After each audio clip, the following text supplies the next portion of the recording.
സംസ്ഥാനത്ത് അതിശക്തമായ മഴ തുടരുമെന്ന് കാലാവസ്ഥാ വകുപ്പിന്റെ മുന്നറിയിപ്പ് ലഭ്യമായിരിക്കുകയാണ്. ഇന്ന് കൂടുതൽ ജില്ലകളിൽ ഇപ്പോൾ ഓറഞ്ച് അലർട്ട് പ്രഖ്യാപിക്കുന്ന സാഹചര്യമാണ് നിലനിൽക്കുന്നത്.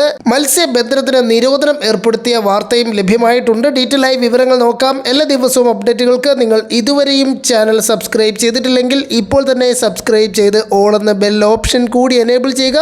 കൂടുതൽ ആളുകൾക്ക് എത്തിച്ചേരാൻ വീഡിയോ ലൈക്ക് ചെയ്ത് കാണാൻ ശ്രദ്ധിക്കണം. തെക്കൻ തമിഴ്നാടിനും സമീപ പ്രദേശത്തിനും മുകളിലായി ചക്രവാത ചുഴി നിലനിൽക്കുന്നു. അടുത്ത 3 ദിവസം പടിഞ്ഞാറ് വടക്കു പടിഞ്ഞാറ് ദിശയിൽ സഞ്ചരിച്ച് ശക്തി പ്രാപിച്ച് മധ്യകിഴക്കൻ അറബിക്കടലിന് മുകളിൽ നവംബർ 8-ന് ന്യൂനമർദ്ദമായി മാറാൻ സാധ്യതയെന്ന് കേന്ദ്ര കാലാവസ്ഥാ വകുപ്പ് അറിയിക്കുന്നു. ബംഗാൾ ഉൾക്കടലിൽ നിന്നും വീശുന്ന കിഴക്കൻ കാറ്റിന്റെ സ്വാധീന ഫലമായി കേരളത്തിൽ അടുത്ത 7 ദിവസം ശക്തമായ മിതമായതോ ഇടത്തരമായതോ ആയ മഴയ്ക്കും സാധ്യതയുണ്ടെന്നും കാലാവസ്ഥാ വകുപ്പിന്റെ അറിയിപ്പിൽ പറയുന്നു.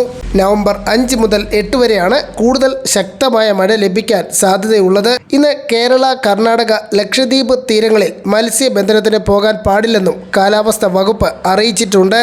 ഇന്ന് ഒക്ടോബർ 5-ന് പത്തനംതിട്ട, ഇടുക്കി, മലപ്പുറം ജില്ലയിലും നാളെ എറണാകുളം, പാലക്കാട് ജില്ലകളിലുമാണ് ഓറഞ്ച് അലർട്ട് പ്രഖ്യാപിച്ചിട്ടുള്ളത്. കൂടാതെ ആലപ്പുഴ, എറണാകുളം, പാലക്കാട് ജില്ലകളിൽ ഇന്ന് യെല്ലോ അലർട്ടാണ്. നാളെ തിരുവനന്തപുരം, കൊല്ലം, പത്തനംതിട്ട, ആലപ്പുഴ, കോട്ടയം, ഇടുക്കി, തൃശൂർ, മലപ്പുറം, വയനാട് ജില്ലകളിലും യെല്ലോ അലർട്ട് പ്രഖ്യാപിച്ചിരിക്കുന്നു.